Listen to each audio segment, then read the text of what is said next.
아직도 저는 이제 나이가 들어도 생각날 때마다 부끄럽고 괴로운 이 기억이 뭐냐면, 그것도 초등학교 6학년 때 기억입니다. 아직도 부끄럽고 생각이 많이 나는 후회되는 일이 뭐냐면, 이 같은 반 여자아이를 때려서 혼난 일입니다. 몇 번 말씀드린 것 같은데, 그게 왜 기억이 나냐면 저에게 인생의 그 어린 인생에 엄청 무서운 추억이었거든요. 그리고 그때 생각해 보면 아무리 어렸다 치지만 제게 그러한 강력한 이 폭력의 근성이 있다는 사실을 돌아보면 아찔할 정도로 이제 깨닫게 되기 때문입니다. 그때는 막 치고받고 하는 게 장난이지만 하필이면 그 이름도 까먹지 않습니다. 네. 근데 이제 그때만 생각해도 어떤 기억이 나냐면, 그렇게 막 제가 반장이었거든요. 근데 막 말을 안 듣고, 청소도 시간에 청소 감독해야 되는데 말 안 듣고, 제가 키가 작으니까 이 땅꼬마야 막 놀리면서, 그래서 그 자존심이 많이 상했거든요. 그래갖고 막 하다가 어떻게 됐어요. 근데 이제 그런 다음에 여자아이가 이제 쓰러졌어요. 그런데 저는 이제 무서워서, 남자이니까 체면 때문에 그러지 말라고 그랬잖아 하고 막 집으로 이제 달려왔단 말입니다. 근데 달려온 건 뭐냐면 도망친 거예요. 뒤에서 막 그 여자아이를 걱정하는 다른 여자아이들이 우르르 몰려든 그 모습 보면서 제가 황급히 집으로 왔는데, 그날 집으로 들어가지 못하고 교회 집 옆에, 바로 사택 옆이 교회였기 때문에 교회 예배당 맨 앞자리에 가서 주여 하고 엎드리면서 통곡하기 시작합니다. 하나님, 무섭습니다. 하나님, 어떻게 좀 살려주십시오. 제가 잘못했습니다. 막 살려달라고 막 이렇게 잘못했다고 빌고 있는데, 교회 문 혹은 교회 바깥 계단 소리만, 달그락 소리만 나도 심장이 벌렁벌렁거리면서 가슴이 철렁 주저앉는 거예요. 왜냐하면 걔네 엄마가 왔을까 봐. 그래서 뭐 기도도 안 되고 뭣도 안 되고, 근데 저희 부모님은 제가 온 줄도 모르고 있다가 마침내 교회 문이 벌컥 열리면서 이 자식 나와! 막 그랬던 거예요. 그러면서 이제 결국 올 곳이 왔다. 그러면서 한바탕 난리가 나고, 제가 그 친구 어머니한테 무릎을 꿇고 비 잘못했다고 막 그랬던 해프닝이 있고, 그다음에 부모님 그 얘기가 갑자기 길어져 버렸는데 그 친구 어머니 가신 다음에 이제 그다음에 저희 이제 아버지한테 엄청 두들겨 맞고, 저도 기억이 안 날 정도로 이렇게 널브러졌던 날이 있습니다. 근데 왜 그게 기억이 나냐면, 그 죄지었던 잘못한 것이 있었을 때의 그 가슴 철렁하고 뜨끔하고 두려움, 이게 안 가시더라고요, 평생. 그래서 그 이후로 제가 이제 그 제 안에 잠자고 있는 폭력 근성을 제가 추스리고 있습니다. 예.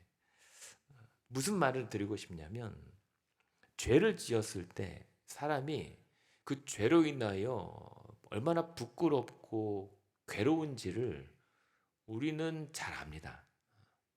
근데 그 죄로 인한 부끄러움과 괴로움을 느낄 때에는 그래도 다행인 거예요.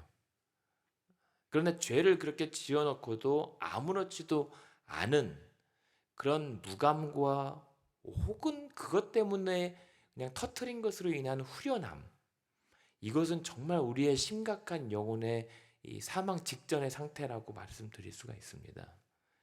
무슨 말씀을 드리고 싶냐면, 오늘 읽어드렸던 32편이, 우리가 함께 읽었던 시편 32편은 그 죄로 인한 괴로운 성도가 그 문제를 어떻게 이겨냈는지에 대한 고백이거든요. 그래서 지금 32편의 1절, 2절에 보면 먼저 이 성도가 이렇게 부러워하고 고백합니다. 허물의 사함을 받고 자신의 죄가 가려진 자는 복이 있다. 마음에 간사함이 없고 여호와께 정죄를 당하지 아니한 자는 복이 있다. 이 말을 하고 있습니다. 정말 그 죄에 대한 용서를 받고 죄가 사함받은 자, 죄가 덮어진 자는 정말 행복하겠다. 마음에 간사함이 없고 하나님 앞에 정직하여 하나님 앞에 정죄함을 당하지 않는 자는 얼마나 좋을까. 정말 복받았겠다. 라고 하는 말로 시작하는 겁니다. 왜 그럴까요? 이 성도가 처음에는 이 죄를 고하지 않았습니다. 3절에 보면 내가 입을 열지 아니할 때에, 이 말은 뭐냐면 내 죄를 거부한 겁니다. 그러니까 그러니까 내가 죄를 지었다라고 하는 것을 인정하지 않아요. 회개하지 않아요. 내가 뭘 잘못했는가? 그것이 무슨 또 그렇게 죽일 일인가라고 버틸 때에 어땠냐면 종일 신음함으로 내 뼈가 쇠하였다라고 얘기합니다. 말은 그렇게 하는데 내가 뭘 잘못했느냐라고 항변하지만 내 속은 문드러지고 있다는 겁니다. 종일 시음합니다. 괴롭습니다.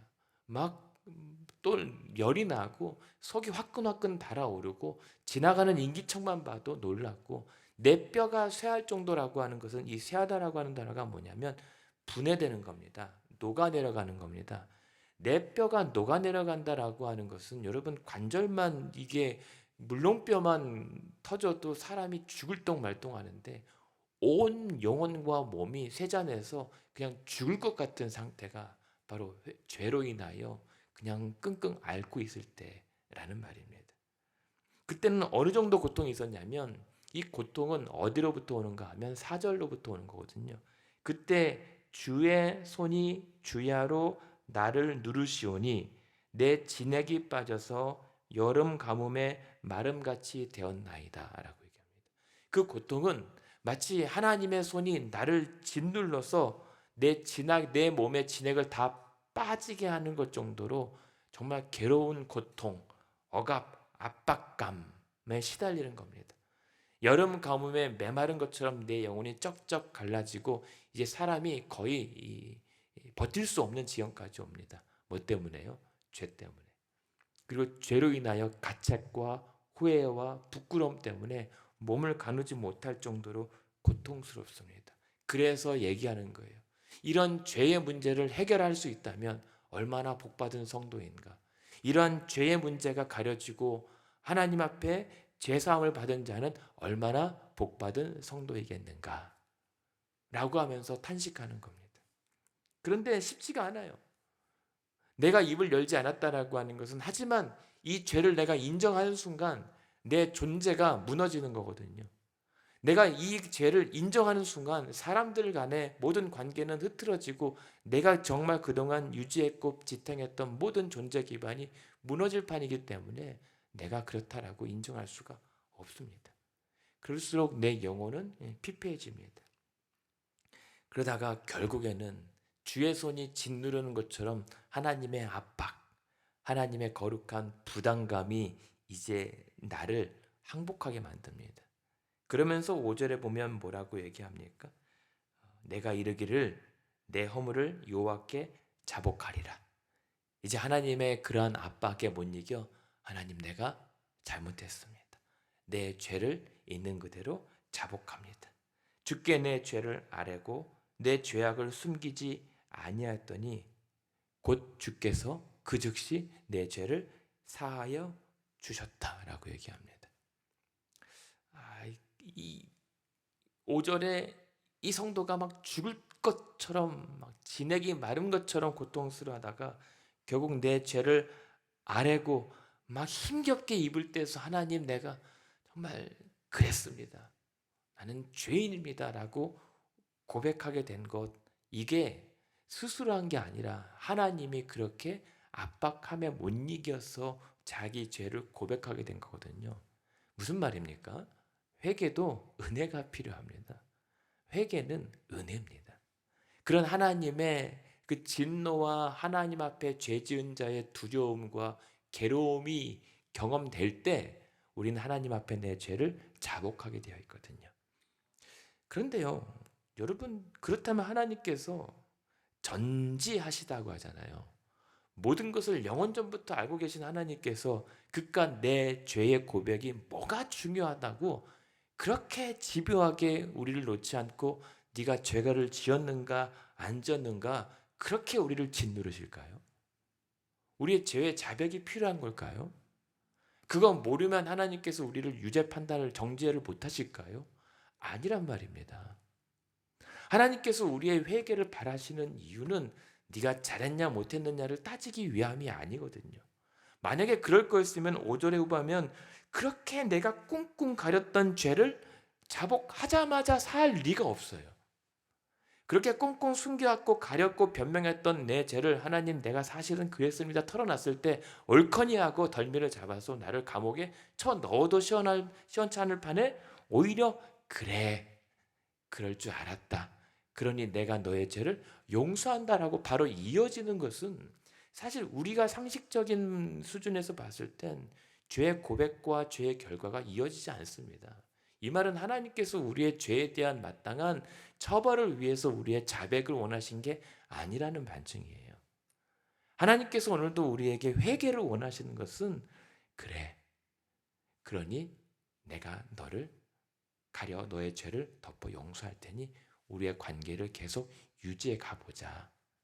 하나님의 친밀감 그리고 그 죄로 인하여 아버지와 나의 관계가 얼마나 떨어질 수가 있는지를 경험하게 하신 다음에 그 죄에 대한 두려움 그리고 괴로움, 죄에 대한 슬퍼함으로 말미암아 오히려 그 때문에 하나님을 찾아 만날 수 있는 은혜의 기회로 삼기를 원해서 우리의 죄, 회개를 요구하신단 말입니다.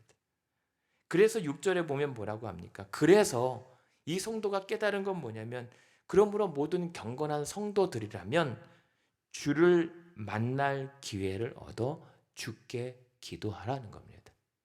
오히려 죄가 더한 것에 은혜가 더 넘쳤다라고 하는 바울의 고백처럼 만약 죄로 인하여 그렇게 신음할 수밖에 없다면 우리 성도들의 죄를 신음하게 되는 것은 무엇입니까?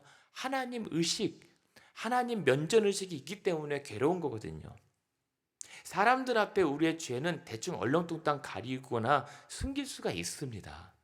그런데 사람들에게 가려진 죄가 하나님 앞에서는 가려지지가 않고 감춰지지 않기 때문에 우린 고통스러운 겁니다. 두려운 겁니다.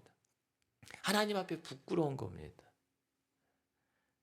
그래서 이 죄에 대한 이 고백은 하나님 면전의식, 하나님을 의식하는 자들에게만 부여되는 특별한 은혜 같은 겁니다. 그리고 하나님은 사람은 속여도 하나님은 속일 수 없다는 사실을 너무나도 잘 알고 믿기에 그 하나님의 손이 나를 짓누르는 것처럼 내가 고통스러울 수밖에 없습니다. 사실 그것은 하나님으로부터 인한 고통이 아니에요. 죄로 인한 고통입니다. 죄가 우리를 짓눌러 그렇게 사망에 이르게 하는 그 진액에 빠져나간 같은 괴로움 같은 겁니다. 그래서 주를 만날 기회를 얻는다라고 하는 것은 그런 죄로 사망할 수밖에 없는 우리가 살기 위해서 하나님을 부여잡고 살려달라고 이 죄의 고통과 사슬로부터 우리를 놓아달라고 하나님을 찾는 게 회개인 겁니다. 그럼 회개는 잘 모르는 분들이 얘기하는 것처럼 자아 비판이나 자책과 후회와 비난이 아닙니다. 자존감을 낮추는 게 아닙니다. 오히려 회개는 은혜인 것처럼 은혜는 우리가 살 수 있는 유일한 길이라는 겁니다. 회개는 그래서 하나님께서 우리를 죄로부터 벗어나 어떻게든 살게 하시기 위한 하나님의 방편인 거죠. 그게 회개예요. 그러니까 회개는 막 해도 되고 안 해도 되는 것이 아니라 그냥 하나님 앞에 서면 그냥 회개가 될 수밖에 없는 겁니다. 하나님의 완전하고 거룩하심 앞에 나의 더러운 그 오물들과 오염물이 묻을까 봐 두려운 것, 그래서 죄송한 것, 그래서 하나님 나는 이렇게 죄인인데 내가 하나님 앞에 이렇게 나가도 되겠습니까? 라는 성도들의 당연한 고백인 거죠. 그런데 그래서 그런 고백 앞에 1절, 2절이 중요한 게 그래서 그렇게 고백하여 자신의 죄가 가려진 자는 복이 있다는 거죠. 그렇게 하나님으로부터 너는 죄인이다라고 비난받고 정죄당하지 않을 수만 있다면 정말 복 있는 사람이라는 겁니다. 우리가 시편을 왜 읽습니까? 복 있는 사람은 악인의 길을 쫓지 않고 죄인의 길에 서지 않고 오만한 자의 자리에 앉지 않는 게 복 있는 사람이라면서요. 그렇다면 우리는 날마다 악인의 꾀를 쫓고 죄인의 길에 서고 오만한 자리에 앉는데 우리가 복 있는 사람이 될 수가 없습니다. 날마다 우리는 그 길에 들어서 있기 때문입니다. 그런데 2편 12절의 그 서론의 결론이 무엇입니까? 그러므로 여호와께 피하는 자는 복이 있다는 겁니다.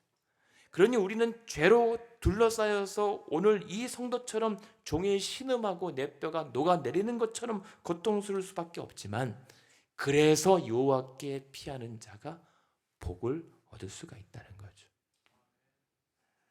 그랬을 때 6절에 보면 모든 경건한 자는 주를 만날 기회를 얻어 주께 기도하라. 그리하면 진실로 홍수가 범람할지라도 그에게 미치지 못할 것이다. 홍수가 들이닥쳐도 그 회개하여 하나님의 구원받은 성도는 하나님이 그를 끝까지 지킬 것이다. 사망에 이르지 못하게 할 것이다. 이 은혜를 우리가 지금 받아 누리는 겁니다. 여기서 5절 중반에 보면 우리 죄악을 사하였다라고 하는 이 사하다는 말이 어떤 말이냐면 이거예요. 들어 올리다는 말입니다. 아유 하나님 내가 잘못했습니다. 나 쪽 엎드려서 살려달라고 비는 그런 우리를 하나님께서 괜찮다 일어나라 라고 직접 들어 올려주시는 겁니다. 혹은 홍수가 막 들이닥쳐 죽어가는 우리들의 허우적거리는 우리를 건져 올리시는 것이 주께서 우리를 사하여 주셨다는 겁니다. 그게 은혜입니다. 여러분 이 아침에 그런 회개의 은혜를 부여받아 기도하는 우리 하나님께 감사할 수 있었으면 좋겠습니다. 그래서 우리는 그렇게 고백하는 거예요. 7절에 보면 주는 나의 은신처입니다. 환난에서 나를 보호하시고 구원의 노래로 나를 두르시나이다 라고. 셀라라고 하는 말은 어떻게 이해하시면 되냐면 추임새 같은 겁니다. 뭐 예전에 우리 판소리 같은 데 보면 얼쑤 뭐 이런 거 있잖아요. 어허 이런 거 있잖아요. 여기서 보면 4절에 보면 주의 손이 주야로 너를 누르니 내 진액이 빠져서 여름 가음에 마름같이 되었나이다. 셀라는 것은 아이고 그리고 그러나 이제 만약에 7절에 보면 그러나 주는 나의 은신처이오니 구원의 노래 나를 들으시로다. 이때는 신나서 얼쑤 감사하며 기뻐하는 겁니다.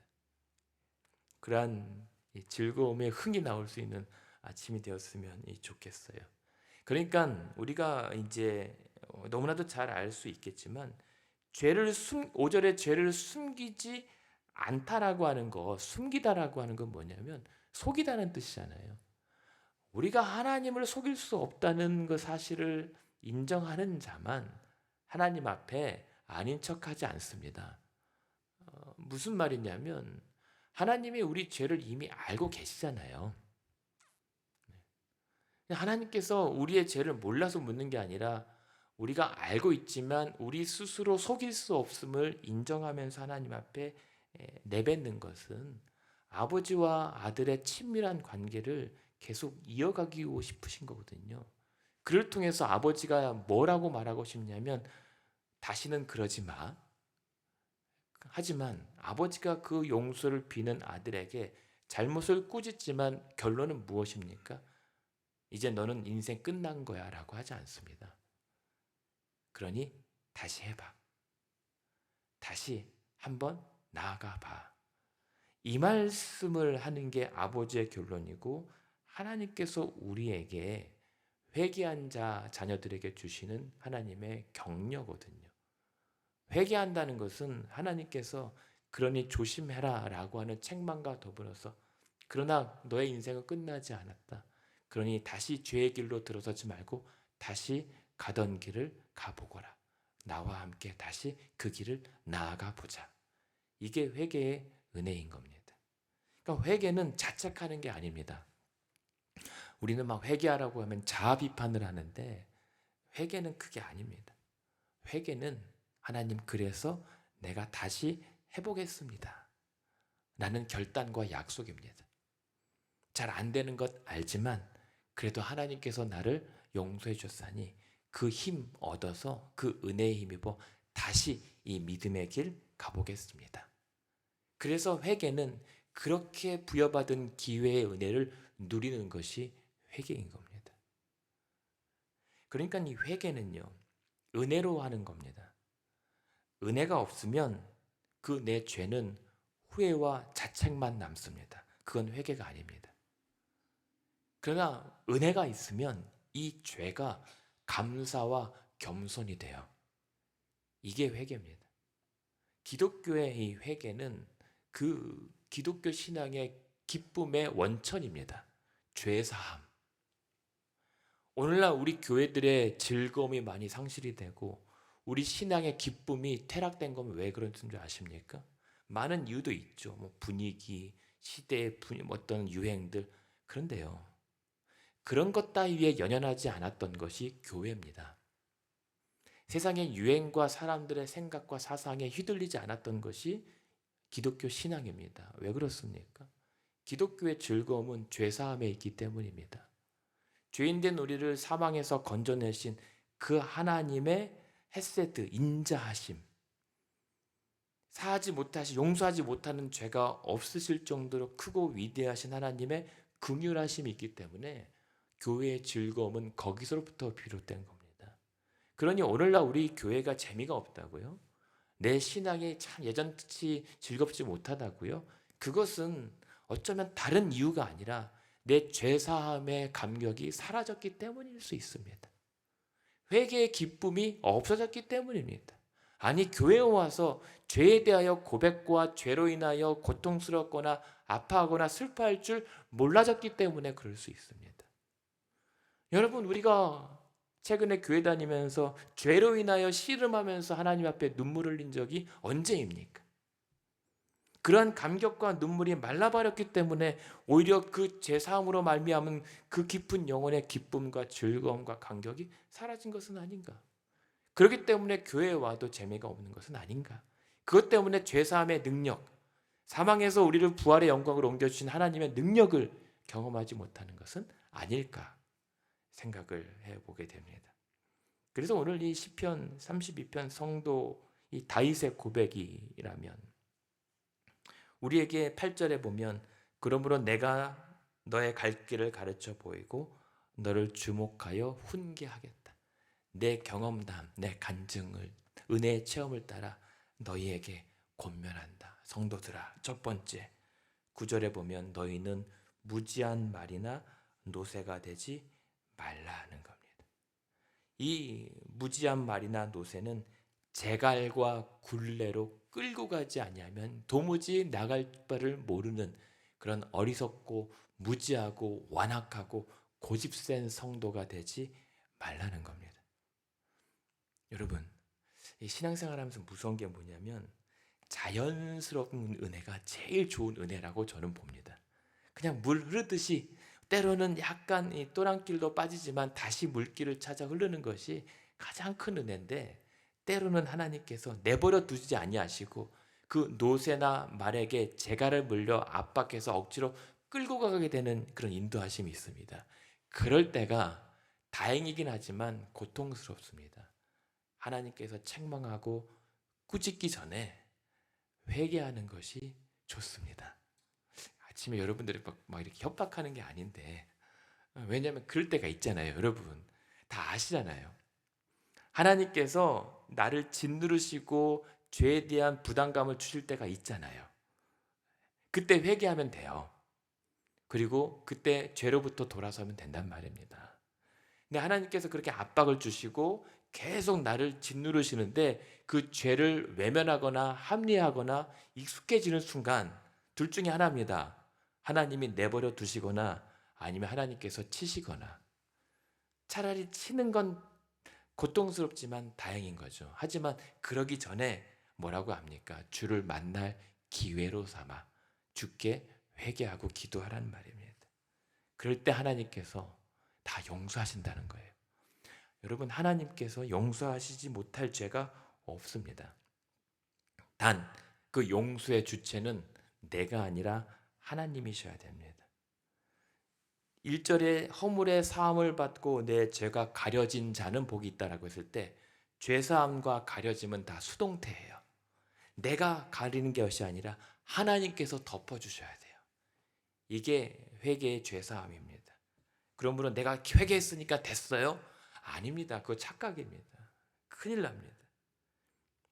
그럴 때에 오늘도 저와 여러분이 결국은 오늘 우리의 신앙에 회복하는 것이 회개의 은혜를 회복할 때 교회의 기쁨도 회복될 것입니다. 우리의 믿음의 능력도 회복될 것입니다. 그러나 이 회개의 즐거움을 우리가 회복하지 않으면 교회는요, 그냥 적절히 우리를 위로해주는 에이 괜찮겠지라고 그냥 얼렁뚱땅 해대는 해우소 정도의 역할밖에 못합니다. 그게 교회가 되어가고 있단 말입니다. 여러분, 이 죄사함의 정말 근원적인 기쁨을 회복하지 못하면 교회에 어떤 일이 일어나냐면, 그래서 오늘날 현대 교회 위기가 어디서부터 옵니까? 예수 그리스도가 없어지는 거예요. 우리끼리 적절히 위로하고 끝나면 그게 교회는 아닌 겁니다.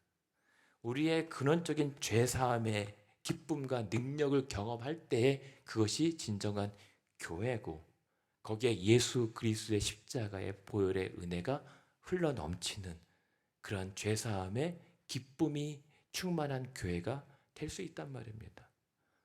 우리 신앙의 그 죄사함의 구원의 감격이 없다면 우리의 믿음은 변질되고 있다는 사실입니다. 그래서 오늘 이 시편 32편의 성도처럼 죄로 인하여 신음하고 씨름하고 있는 모습이 오늘 저와 여러분의 하루아침의 모습이어야 됩니다. 죄로 인하여 사망하는 고통이 얼마나 끔찍한 것인지, 그러나 그 죄 때문에 내가 오늘 예수 그리스도의 이름으로 회개하며 주님께서 함께 지신 십자가의 죽음을 경험하는 것, 그리고 그 죄사함을 통해서 예수 그리스도의 보혈의 은혜로 내가 구원받았다라고 하는 즐거움을 다시 회복하는 것, 이게 오늘 우리 이 아침에 새로운 믿음의 출발 지점이어야 하는 겁니다. 그것이 우리의 기독교의 진짜 즐거움인 거예요.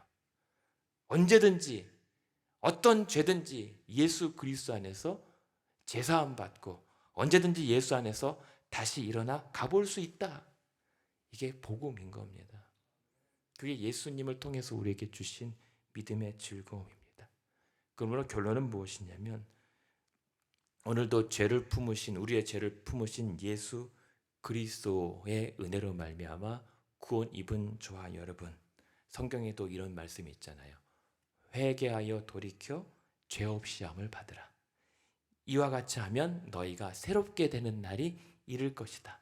이 새롭게 되는 날이 이전 한글 버전에는 유쾌하게 될 것이다 라고 하는 표현이 나옵니다. 여러분, 그렇게 회개하여 유쾌한 날 맞이하시길 바랍니다. 그래서 로마서 8장 1절, 우리 한 절 말씀 제가 읽어드릴게요. 로마서 8장에도 뭐라고 얘기하냐면, 그리스도 예수 안에 있는 자에게는 결코 정죄함이 없나니. 왜요? 예수 그리스도 안에 있는 생명의 성령의 법이 죄와 사망의 법에서 우리를 해방하였기 때문이다.